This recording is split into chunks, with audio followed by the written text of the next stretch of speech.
আমরা যারা টুকটাক সেলাই কাজ করতে পারি তারা একটু কাপড় পেলেই মনে হয় এটা দিয়ে কিছু একটা বানাই। এইখানে মাহিরের নানুর একটা জামা বানানোর পর এই অল্প একটু কাপড় বেঁচে ছিল। কাপড়ের প্রিন্টটা এত সুন্দর, আমার এত ভালো লেগেছে যে মনে হচ্ছে কিছু একটা বানাবো, কিন্তু কি বানাবো এই অল্প একটু কাপড় দিয়ে। ভাবতে ভাবতে মাথায় এলো মুনতাহার জন্য ছোট একটা প্যান্ট বানাই এটা দিয়ে। ছোট বাচ্চাদের কিন্তু কুচি দিয়ে প্যান্ট বানিয়ে পরালে খুবই সুন্দর লাগে। তো বসে পড়লাম প্যান্ট কাটতে আর আপনাদের সাথে প্যান্টের রেসিপি শেয়ার করতে। 2 ভাঁজ করে প্রথমে কাপড়টা কেটে নিচ্ছি, তারপর এটা 4 ভাঁজ করে নিব। কাপড় যেহেতু অল্প তাই কোমরের রাবারের ঘরটা আমি একটু কম করেই ভেঙে নিব।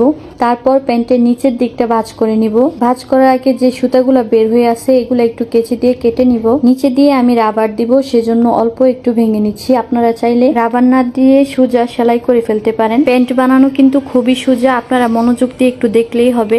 এখন এখানে আমি প্যান্টের হাইটটা মাপ দিয়ে কেটে নিব। এই কাটটা দিলেই কিন্তু প্যান্ট কাটিং মোটামুটি কমপ্লিট হয়ে যাবে। সাইডে অল্প একটু কাপড় রেখে মাপ পর্যন্ত কেটে নিচ্ছি। এবার খুব অল্প করে তলিটা কেটে নিচ্ছি, কারণ এখানে যেহেতু রাবার দিব অনেকগুলা কুচি হতে হবে। কুচিটা একটু বেশি হলে ফুলে থাকবে এবং দেখতে খুব সুন্দর দেখা যাবে। কাটাকাটি শেষ, দেখেন তো কেমন হলো প্যান্টটা। অবশ্য এখনই বোঝা যাবে না, তো চলেন রান্না করতে যাই। সাদা সুতা পাইনি, তো এখানে 2টা পেস্ট কালারের সুতা নিয়েছি, একটা একটু হালকা এবং একটা একটু গাঢ়। হালকাটাই মনে হচ্ছে যাবে। প্রথমে 2 পাশ জোড়া দিয়ে কোমরের বর্ডারটা ভেঙে আমি প্রথমে সেলাই করে নিচ্ছি, তারপর নিচের রাবারের ঘর চিকন করে ভেঙে সেলাই করে নিব। বাড়তি সুতাগুলা সবসময় একদম সাথে সাথে গোড়া থেকে কেটে ফেলি, এজন্য দেখতে সুন্দর দেখা যায়। পায়ের মুহুরিতে দেওয়ার জন্য আমি এই চিকন রাবারটা ব্যবহার করছি। যতটুকু মুহুরি এর অর্ধেক করে রাবার কেটে আমি একটা পিনে ভরে নিচ্ছি। এখন প্যান্টের মুহুরিতে ভরে নিচ্ছি, কিন্তু খেয়াল রাখতে হবে অন্য পাশ দিয়ে রাবার যেন ভিতরে ঢুকে না যায়। কিন্তু ভিডিও করতে করতে রাবার যে কখন ভিতরে চলে গিয়েছে আমি খেয়ালই করিনি।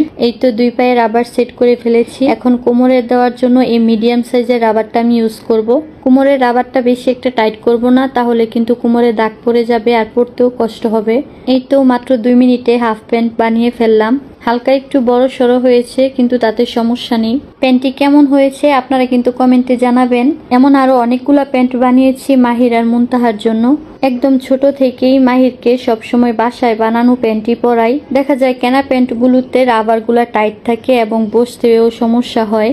তাছাড়া গরমের মধ্যে এই প্যান্টগুলা পরতেও আরাম লাগে। আর এখন যে প্যান্টগুলা দেখছেন এগুলো আমার মুনতাহার বুড়ির জন্য বানিয়েছি। প্রত্যেকটা কালার খুবই সুন্দর এবং এক একটা ডিজাইন করে বানিয়েছি। যেমন এটাতে কুচি দিয়েছি হালকা করে। এই প্যান্টটাতে আবার একটু অন্যরকম ডিজাইন করেছি, যেমন রাবার দিয়েছি কিন্তু একটু ভিতরে। আর সবগুলা প্যান্টই 8 থেকে 1 বছর পর্যন্ত ব্যবহার করা যাবে। আরেকটা মজার কথা শেয়ার করি আপনাদের সাথে। এই সবগুলা কাপড় 150 টাকা দিয়ে কিনেছিলাম, আর এই সবগুলাই ছিল হচ্ছে টুকরা কাপড়। তো আজকের ভিডিওটা এখানেই শেষ করছি। সবার কাছে কেমন লাগলো অবশ্যই কমেন্টে জানাবেন। আল্লাহ হাফেজ।